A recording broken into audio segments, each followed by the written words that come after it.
जय हिंद। मैं अर्जुन इस समय मौजूद हूँ जनपद जौनपुर के सरसौड़ा में। वही सरसौड़ा जो धर्मापुर ब्लॉक के धर्मापुर खंड के अंतर्गत आता है। और यहाँ जिस जगह पे मैं मौजूद हूँ, आप पीछे की तरफ देख करके स्वतः अनुमान लगा सकते हैं, ये है अस्थायी गौशाला। पिछले दिनों इलाहाबाद हाईकोर्ट ने एक सुझाव दिया। उस सुझावों के अंतर्गत ये बात निकल करके सामने आई कि क्यों न गाय को राष्ट्रीय पशु बना दिया जाए। गायों की हालत सड़कों पर कैसी है, छुट्टा पशुओं के साथ कैसा व्यवहार लोगों का रहता है, ये किसी से छिपा नहीं है। लेकिन अस्थायी गौशाले में आखिर चल क्या रहा है, आइए जरा पूरे मामले की पड़ताल करते हैं। सरसौड़ा में हूँ और एक कर्मचारी से जरा बात करते हैं जो यहाँ पर नियुक्त हुए हैं। जी बताएं, क्या नाम है आपका? राम भजन।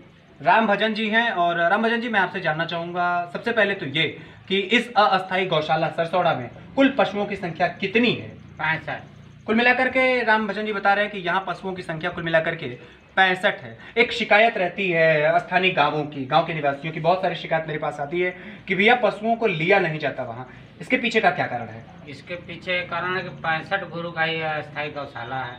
लोग कहते हैं, अधिकारी लोग कहते हैं कि इतने पशु रखा जाए, यही बात है।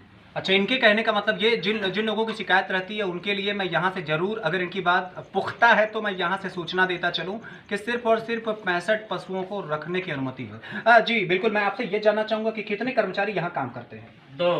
दो कर्मचारी काम करते हैं। काम करने के दौरान मैं थोड़ा सा और डीप में जाकर के देखने की कोशिश करूंगा। कैमरामैन से निवेदन करूंगा जरा दिखाएं पशुओं को लिए खाने के लिए क्या है। ये मैं देख सकता हूं पशु हैं, ये गौ माता हैं और बहुत खुश हैं। यहाँ पशुओं के लिए ये भूसे की व्यवस्था की गई। लेकिन हाँ, एक सवाल यहाँ छूटेगा, मैं थोड़ा सा जूम करके दिखाना चाहूँगा। कैमरामैन से जरा निवेदन करूँगा जूम करके जरा चारों तरफ दिखाएं कि पशुओं की संख्या कितनी है और जरा बाहर की तरफ भी पूरे के पूरे नज़ारों को दिखाएं। कुछ पशु छूटे भी हैं, और छूटे क्यों हैं बातचीत मैंने की तो यहाँ के जो भी जिम्मेदार लोग हैं उन्होंने बताया कि थोड़ा सा घूम लेते हैं, टहल लेते हैं, तो फिजिकली ये ज़्यादा कंफर्टेबल फील करते हैं। जी हाँ, अब आगे फिर मैं आपसे बात करता हूँ, आपसे बात करता हूँ और ज़रा मैं ये जानने की कोशिश करता हूँ कि ड्यूटी आप लोगों की कितने घंटे की रहती है? हमारे ड्यूटी तो समझ लो सवेरे 5 बजे से 8 बजे रात तक है। और जो दूसरे हैं उनकी भी है, दोनों आदमी की। दोनों लोग मुझे लगता है कि अदल बदल करके 24 घंटे की पूरी कंप्लीट ड्यूटी देते हैं। यहाँ पे किसी चीज़ की कोई कमी है क्या कि नहीं वो समस्या है और ये समस्या अगर ठीक कर दी जाती तो शायद हम लोगों को और मेहनत न करनी होती? यहाँ पर लाइट की व्यवस्था किया जाए। लाइट की वजह से बहुत गर्मी और पानी की दिक्कत पड़ती है। क्यों, पानी के लिए क्या दिक्कत है? यहाँ समरसेबल नहीं पानी है? हम दूर से पानी ले आते हैं, पाइप से पानी लिया के इनको पिलाया जाता है। उनको इंजन चालू करना, बंद करना, पूरा मेहनत करना, वहाँ से पाइप जोड़ना, पाइप लिया कर अंदर तक पानी भरा जाता तब पशुओं पीती है। अब जरा आप अनुमान लगाइए, कहने के लिए सरकार ने अस्थायी गौशाले के लिए बहुत पैसा दिया है। कहने के लिए सामान्य जनों से यह निवेदन किया गया था कि आप अपने यहाँ से भूसा दीजिए, आप अपने यहाँ से चारा दीजिए। लेकिन आज मौके पर यह तस्वीर देख करके मैं बड़ा नाखुश हूँ। व्यवस्था यहाँ के कर्मचारियों की तरफ से तो पूरी जिंदा दिली के साथ निभाई जा रही है, लेकिन कहीं ना कहीं प्रशासन बीज के मामलों में घटतौली कर रहा है। कुछ और चीज़ें आपसे जानना चाहूँगा मैं। यहाँ ये जो पशु हैं, कुल कितनी गायें हैं कम से कम? गाय 33 है। अच्छा, गायें कुल 33 है। बछड़े 19 हैं। एक बहुत थोड़ा सा कड़ा सवाल मेरा आपसे रहेगा, बहुत जिम्मेदारी के साथ और बहुत स्पष्ट आप मुझे बताइएगा कि क्या यहाँ से बछड़े गौरा बादशाहपुर से लेने के लिए भी कोई आता है, या आप यहाँ रहते हैं तो सड़कों पर लोग बछड़े ले जाते हैं गौरा बादशाहपुर में किसी भी प्रकार के कुकृत्य को करने के लिए? नहीं जी, मेरे पास तो कोई नहीं है। सड़कों पे कभी यह नज़ारा दिखता है कि 2-3 बछड़ा लेकर के कोई जा रहा है या इस तरीके से मार्केट में कुछ ऐसा? नहीं जी। तो यहाँ से ये कहा जा सकता है कि बड़ी जिम्मेदारी के साथ ये भाई साहब लगे तो ज़रूर हैं। लेकिन एक समस्या इनके साथ ये है, या इस अस्थायी गौशाले में है, कि यहाँ इलेक्ट्रिसिटी की व्यवस्था नहीं है। 4.5 साल के आसपास विधायक जी के कार्यकाल को बीत चुके हैं। मुझे लगता है विधायक जी के समय ही जिलाधिकारी के साथ इसकी घोषणा हुई थी और इसका उद्घाटन हुआ था।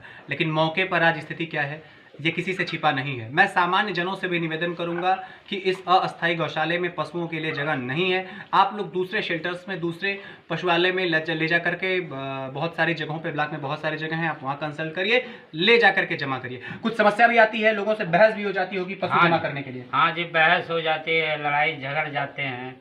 कोई जो है कि कहता है कि गौशाला किस लिए बनाए, यहाँ रखा जाए, पशुओं को रखा जाए। ज़बरदस्ती भी करते हैं, हाथ गोड़ जोड़ना पड़ता है कि भैया इतने चलाना, हमें ऊपर से आदेश है इतने रखने।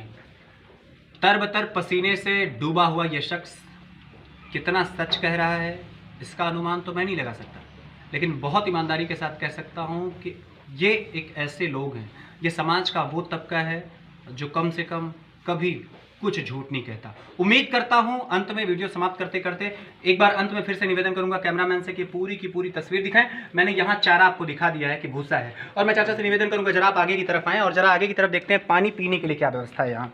और आप देख सकते हैं कि मैं चल रहा हूँ, यहाँ छुट्टे पशु हैं और बहुत प्यारे हैं, और निश्चित तौर पर हम सभी को, यदि हम गोपालक हैं तो ये हमारी रिस्पॉन्सिबिलिटी है, इसको होल्ड करना चाहिए। पूरी जिम्मेदारी के साथ हम सभी को ये समझना चाहिए कि आखिर कैसे इनका संरक्षण किया जा सकता है। यहाँ गोबर, चाचा मैं देख सकता हूँ गोबर इधर उधर छिटके हैं, क्यों गोबर इधर उधर छिटके हैं? अभी तो काम कर रहा हूँ ना। अच्छा अभी काम कर रहा है, अभी काम कर रहा है। पानी पानी, ये बहुत बहुत बुरी तस्वीर, बहुत बुरी तस्वीर है ये। जरा कैमरामैन से निवेदन करूंगा जरा पानी की तरफ नीचे करके कैमरा जरा लेना।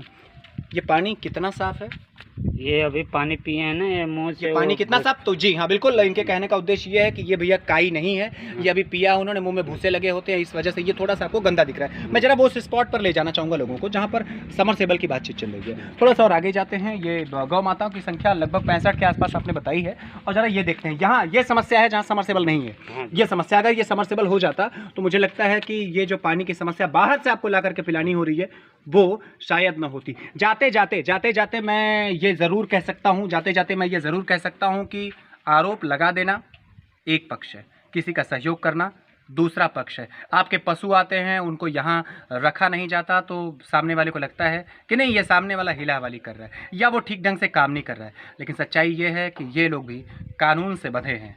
उम्मीद करता हूँ कि आप सब पूरी शुचिता के साथ, पूरी सौम्यता के साथ अगली बार यदि अपना पशु लेकर के आएंगे तो पूरी प्रोसेस को समझेंगे, उसके बाद जिंदा दिली के साथ जवाब और सवाल करेंगे। मैं अर्जुन अब आपसे यही विदा लेता हूं इस अस्थायी गौशाले से जाते हुए, और उम्मीद करता हूं कि पूरे के पूरे मामले में प्रशासन संज्ञान लेगा और कम से कम इलेक्ट्रिसिटी पे वर्क करेगा।